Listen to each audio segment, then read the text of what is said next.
Mes amis, imaginez une scène qui défie tout ce que vous avez appris dans les livres d'histoire et tout ce que les journaux télévisés essaient de vous imposer chaque jour. Au cœur d'Abu Dhabi, sous le soleil brûlant du désert des Émirats arabes unis, des soldats des forces de défense d'Israël opèrent des radars de dernière génération.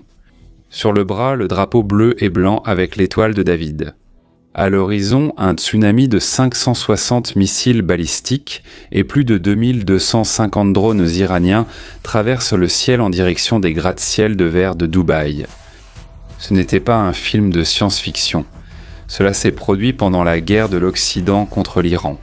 Et pour la première fois dans l'histoire de l'humanité, un système de dômes de fer, l'Iron Dome, a été déployé pour protéger opérationnellement un voisin arabe contre un ennemi commun. L'impossible s'est produit. Le tabou a été brisé. Et ce que nous voyons, c'est la naissance d'une architecture de défense régionale intégrée, où la survie de Dubaï est aussi vitale pour Jérusalem que la sécurité de Tel Aviv.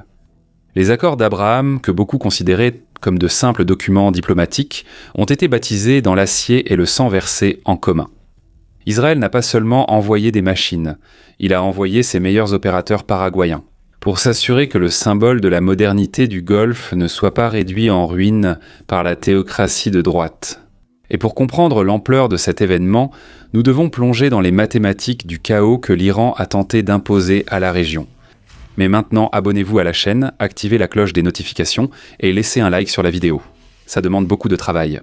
Pendant la soi-disant opération Rugissement du Lion, le régime des ayatollahs a lancé un volume de saturation conçu pour broyer toute défense, la défense aérienne conventionnelle. Ils ont lancé des drones Shahid qui sont essentiellement des mobylettes volantes, tous chargés d'explosifs, ainsi que des missiles de croisière qui volent au ras de la mer pour éviter les radars. L'objectif était simple, épuiser les stocks d'intercepteurs, et c'est là qu'intervient ce que j'appelle le problème cinétique. Chaque missile intercepteur du dôme de fer, le célèbre Tamir, coûte entre 30 000 et 50 000 $. L'Iran, en revanche, lance des drones qui coûtent environ 20 000 $. À première vue, cela semble équilibré, mais la réalité, c'est cruel, mes amis. Pour garantir la destruction d'un seul drone, la doctrine exige le tir de 2 missiles Tamir. Faites le calcul avec moi. Vous dépensez 100 000 $ en intercepteur pour abattre une tondeuse volante à 20 000 $. La proportionnalité est de 5 pour 1. L'Iran n'essayait pas seulement de faire exploser des bâtiments. Ils essayaient de vaincre Israël et les Émirats par l'épuisement financier. Ils voulaient que le coût de la défense soit si élevé que les économies du Golfe s'effondrent avant même que le premier missile n'atteigne sa cible. Israël gagnait la bataille tactique, mais le stock de missiles atteignait un niveau critique. Et c'est à ce moment de pression absolue qu'une nouvelle solution est entrée en jeu pour inverser la logique de la guerre à jamais. La star de ce blackout géopolitique, c'est l'Iron Bale, le rayon de fer. Je l'appelle affectueusement le rayon de la mort, qui a été développé par Rafael Advanced Defense Systems. Oubliez les missiles, oubliez la fumée dans le ciel. Nous parlons d'un laser à fibre de haute énergie de 100 kW. Le Iron Beam ne tire pas de projectiles, il projette un faisceau de lumière concentré avec une précision équivalente à une pièce de monnaie à des kilomètres de distance. Il concentre la chaleur sur un point précis de la structure du drone ou du missile jusqu'à ce que le matériau s'effondre ou que le carburant explose. Le temps de destruction se mesure en secondes, mais voici une révélation qui va vous faire comprendre pourquoi l'Iran est entré en panique totale. Le coût par tir de l'Iron Beam est d'environ 3 $. Mémorisez ce chiffre car il est le secret de tout ce qui va suivre à partir de maintenant. Israël a créé le café à 3 $ qui efface l'apocalypse. Alors que l'Iran dépense une fortune pour lancer une attaque de saturation, Israël nettoie le ciel en dépensant l'équivalent du prix d'un café à Dubaï. Israël a inversé la logique millénaire de la guerre. Se défendre devient moins cher qu'attaquer. Pour la première fois dans l'histoire, l'avantage économique a changé de camp. L'Iron Beam est la guillotine laser qui a supprimé le seul avantage que l'Iran possédait, le volume de feu bon marché. Regardez comment ils réfléchissent. C'est la suprématie technologique qui transforme la force brute iranienne en ferraille inutile et coûteuse. Bien sûr, le laser a encore ses limites physiques. Lors de fortes pluies, de brouillards denses ou de tempêtes de sable qui sont courants dans le désert, l'efficacité du faisceau lumineux diminue. C'est pourquoi l'Iron Beam ne remplace pas le dôme de fer. Comprends bien cela, imbécile qui soutient le régime dictatorial de l'Iran. L'Iron Beam est un complément, c'est une défense multicouche.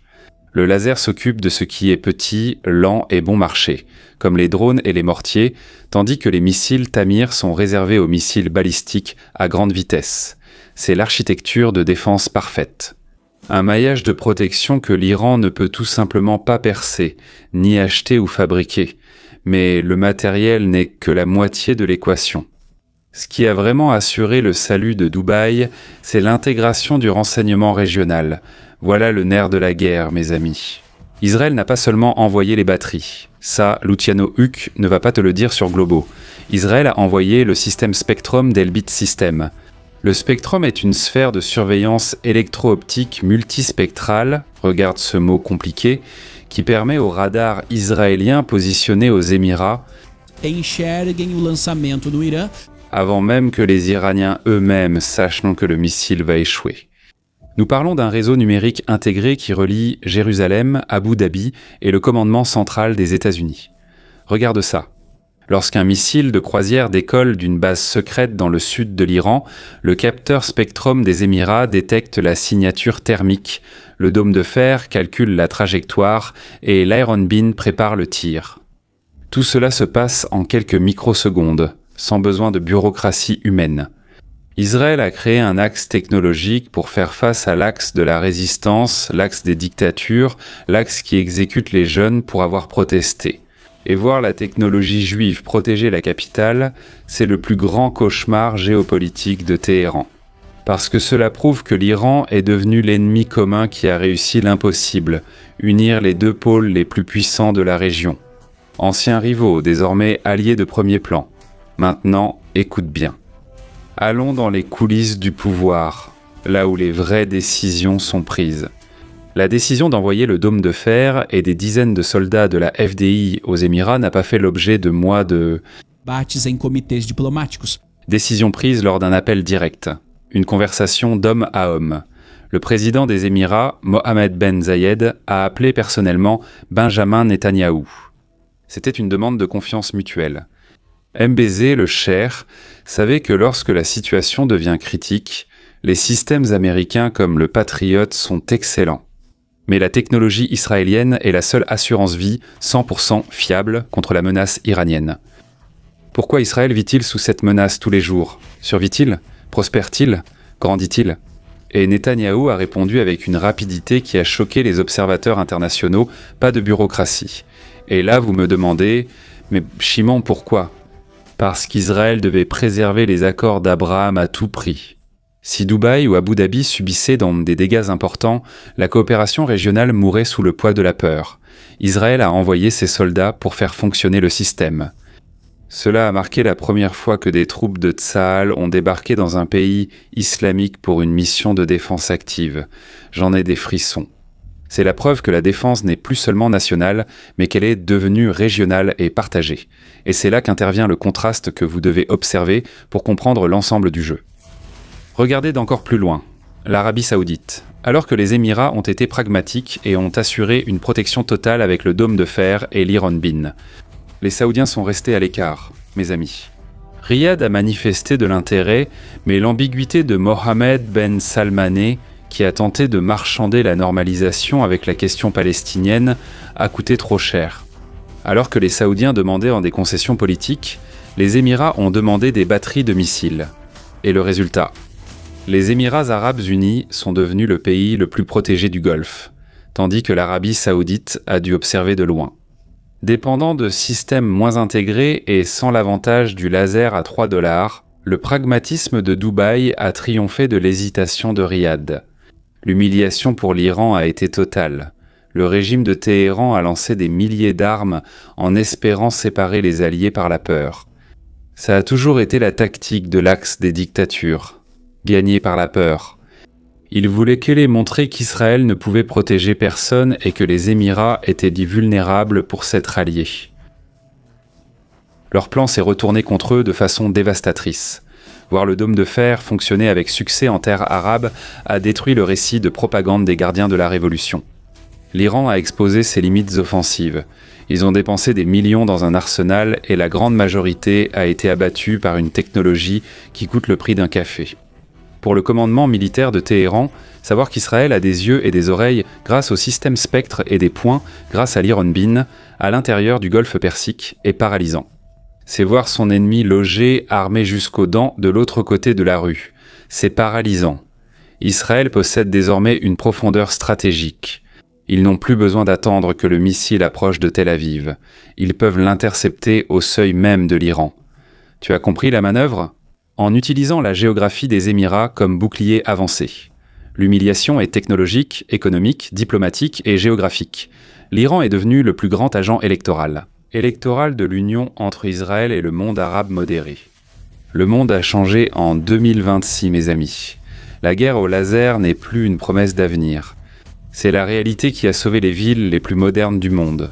Celui qui détient le laser détient la souveraineté. Israël a prouvé que la technologie est le seul langage que les dictatures comprennent. Le Iron Ban n'a pas seulement protégé des bâtiments, il a protégé l'idée, bien plus puissante que l'arme, que le Moyen-Orient peut être moderne, prospère et allié de l'Occident. Allié des Juifs. Le café à $3 d'Israël a effacé l'apocalypse planifiée par Téhéran. Maintenant, je veux savoir ce que tu en penses. Ton avis. Estimes-tu que l'Arabie Saoudite a fait une erreur historique en n'adhérant pas pleinement aux accords d'Abraham avant la guerre ? Ou crois-tu que le dôme de fer à Dubaï n'est que le début d'une alliance militaire qui va changer la donne dans la région ? Écris bouclier ici en bas dans les commentaires si tu as compris que la technologie d'Israël a changé les règles du jeu pour toujours. Ce que je t'ai montré ici, c'est seulement ce que les médias officiels ne diront jamais.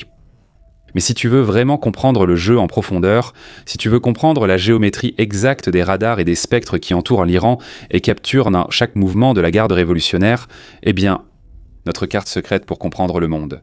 Avant tout le monde, j'ai créé une plateforme sans censure où nous sommes libres d'analyser en profondeur, sans plainte, sans blabla.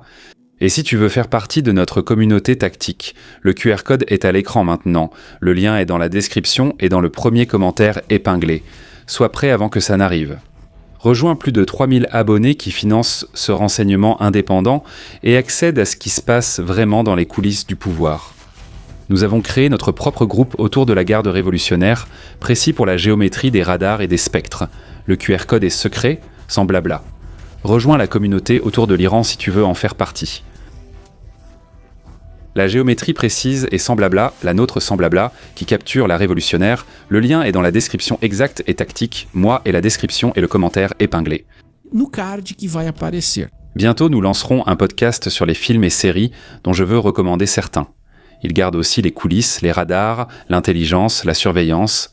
La série retrace le service de renseignement israélien infiltré dans les rangs de l'axe de la résistance de l'Iran, du Hamas, du Hezbollah et ainsi de suite. Alors c'est ici, suivez-nous, maintenant. Blindez votre esprit, abonnez-vous à la chaîne, activez la cloche des notifications, laissez un like sur la vidéo.